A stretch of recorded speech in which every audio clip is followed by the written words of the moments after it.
शंकर भगवान की जय। धर्म प्रेमी बंधुओं, आज मैं एक हरिओम साधक चैनल पर खंड 2 अध्यात्म पर आपके सामने प्रस्तुत हुआ हूँ और आप सबसे कुछ आपसी बातें और कुछ धार्मिक बातें करना चाह रहा हूँ।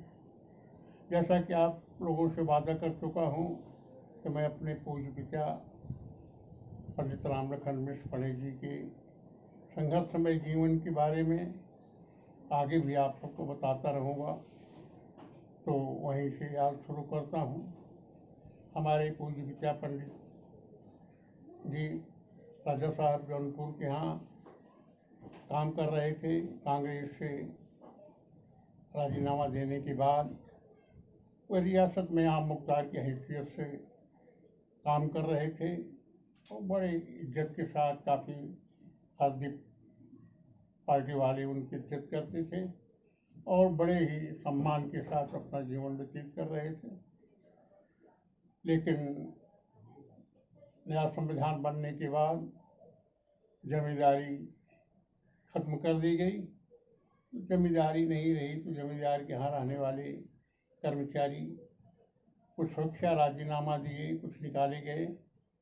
उसमें पूज्य पिताजी भी सुरक्षा राजीनामा दे दिए और महाराज जौनपुर से आदेश लेकर के एक और वैदिक दवाखाना अपने गांव के ही करीबी बाजार में शुरू किया। उसी समय उनके चारों भाइयों में बंटवारा हो चुका था, नई गृहस्थी भी बसाना था और जाकर के वहाँ परिवार के साथ अपना दवाखाना चालू करके रहने लगे। नया मकान बनाना शुरू किए और बड़े आराम से जिंदगी चल रही थी। वहाँ भी रह करके वो अपना कारोबार तो बहुत अच्छी तरह से कर रहे थे। मैं आपको बताते चलूँ कि हम 3 भाई 2 बहन तीसरी माँ से थे और सब ही नाबालिग ही थे। उनका देख रेख भी पिताजी कर रहे थे और आगे भी खुशहाली बनी रहे ऐसा सोच करके एक नई तरीके से ज़िंदगी शुरू किए थे। आगे उनका जीवन और भी बड़ा संघर्षमय है, उस पर बात करूँगा। कहा यह गया है कि भगवान की चर्चा करने को कथा कहते हैं और संसार की चर्चा करने को व्यथा कहते हैं। तो अभी तक आपसे जो हम बात किया ये व्यथा की बात हो गई। अब चलिए हम लोग कुछ कथा की बात करें। हरिओम तत्सत। जैसा कि आगे बता चुके हैं कि जीवन में हर व्यक्ति खुशी खोज रहा है, आनंद खोज रहा है और कहते हैं कि संसार माया का है, यहाँ आनंद है ही नहीं। तो आपको कहाँ मिलेगा? तो कहाँ मिलेगा? ब्रह्मा के, विष्णु के। ये शरीर जो हमारी बनी है, अब वेद और सिद्धांत कहते हैं कि 5 तत्वों से बनी। क्षित जल पावक गगन समीरा पंचरचित है अधम शरीरा। 5 तत्वों से शरीर बनी, लेकिन ये अधम कह रहे हैं गोस्वामी जी। शरीर जो है माया की है, माया में बंटवारा है। आप शास्त्रों में पढ़ चुके हैं कि शिव बाबा जी अर्धनारीश्वर कहे जाते हैं। वही माया और वही ब्रह्म दोनों हैं। और यो हम लोगों को कथा में कि माया जो है ब्रह्म की धर्मपत्नी है, लेकिन जब तक आप ब्रह्म के पास रहेंगे तब तो खुशहाल रहेंगे, माया के साथ रहेंगे तो आप दुखी रहेंगे। इस तरह का सिद्धांत वेद कहता है। फिर इसका क्या निरूपण होगा, कैसे चला जाए जीवन के बंटवारे में? तो कहते हैं कि ठीक है, प्रेम करिए, आप प्रभु का भजन कीजिए और कुछ चाहिए नहीं।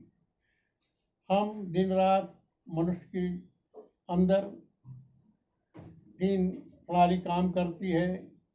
वेद कहते हैं कि एक तो मन है जो शरीर का ड्राइवर है, दूसरी बुद्धि है जो उसका मालिक है।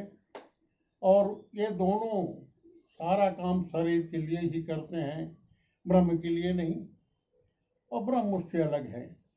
तो ये तो माया की बात हो गई।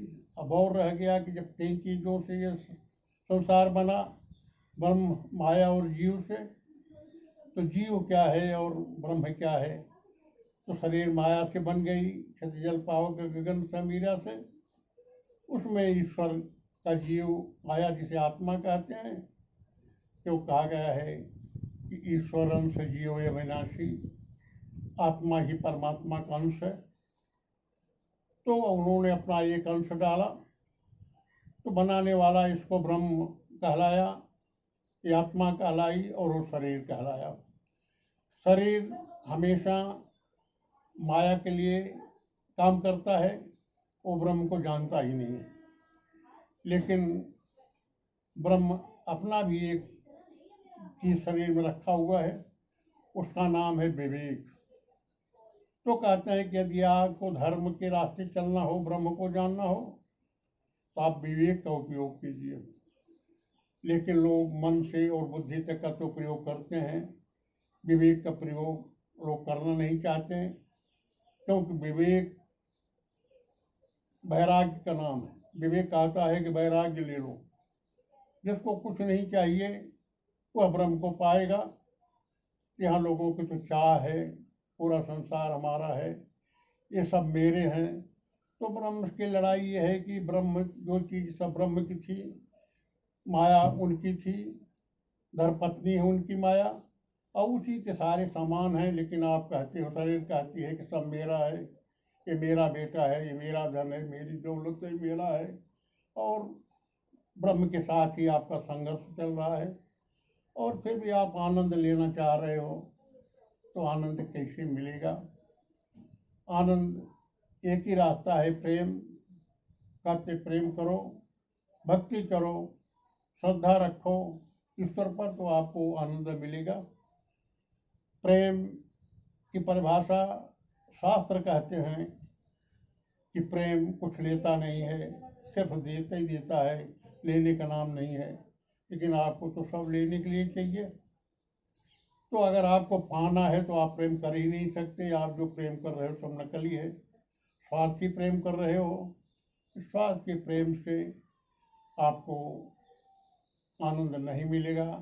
आनंद मिलने के लिए बहुत से रास्ते हैं, और सबसे बढ़िया आपको बताऊं, लाखों करोड़ों ग्रंथ हैं, लाखों तो धर्म हैं, लेकिन रामचरितमानस एक ऐसा धर्म ग्रंथ है जो आपको आनंद दिला सकता है उसके अध्ययन से। अब आगे की चर्चा हम धर्म बाद में करेंगे। अब चलिए प्रभु का कुछ गुणगान कर लिया जाए।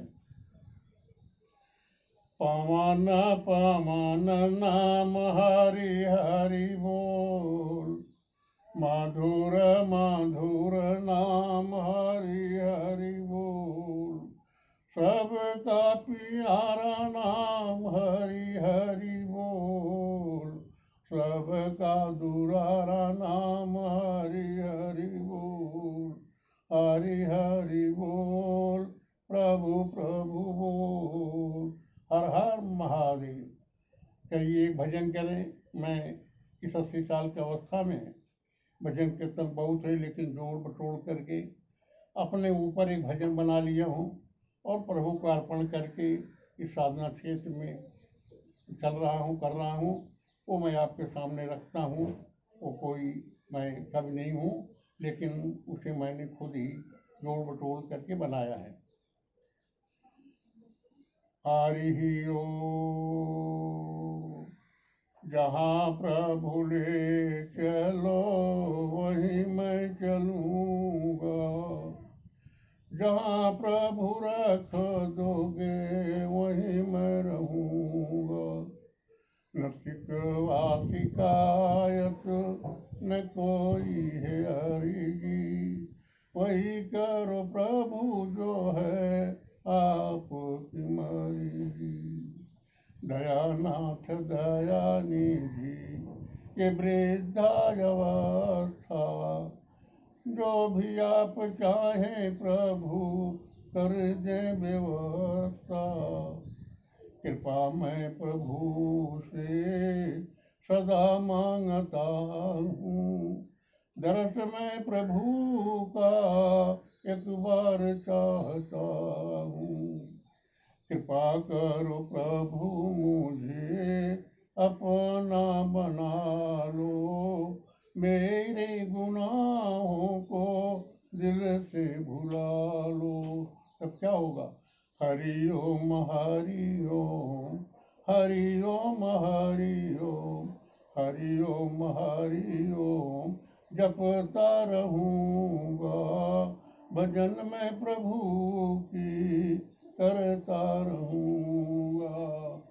हरि ओम तत्सत। नागेंद्र प्रसाद मिश्र। अब अगले हफ्ते आपसे मिलूँगा। बहुत बहुत धन्यवाद।